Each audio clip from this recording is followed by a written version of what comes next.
సంవత్సరం 5,888 కోట్ల revenue మిగులుందట. Budget మిగులు, రెవెన్యూ మిగులు.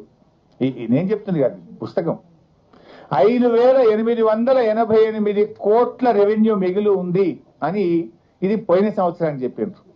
ఈ సంవత్సరం బడ్జెట్ లో ఏం చెప్తున్నారంటే 2,738 కోట్ల మిగులు బడ్జెట్ ఉంటుంది, రెవెన్యూ సర్ప్లస్ ఉంటుందని చెప్పి ఇందులో ఈ బడ్జెట్ పుస్తకంలో చెప్పారు. రేవంత్ రెడ్డి ఏమంటాడు, రాష్ట్రం దివాళా తీసింది, ఉద్యోగస్తులకు జీతాలు ఇవ్వండి, డిఏలు ఇవ్వండి, పెన్షన్ రిటైర్మెంట్ డబ్బులు ఇవ్వండి అంటే ఎక్కడా 500 కోట్లు కూడా లేవు, 500 కోట్ల క్యాపిటల్ ఎక్స్పెండిచర్ డబ్బు లేదు అని బయట ఉద్యోగస్తులు అడుగుతారేమో వాళ్ళకు చెప్తాడు.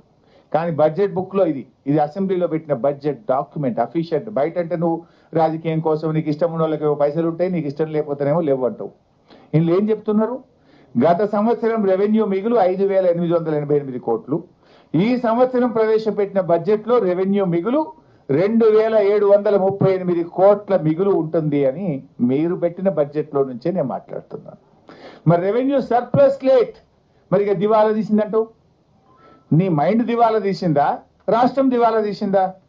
రాష్ట్రం దివాలా తీస్తే బుక్ లో ఉండాలి కదా, మీ ఆలోచన విధానం దివాలా తీసింది.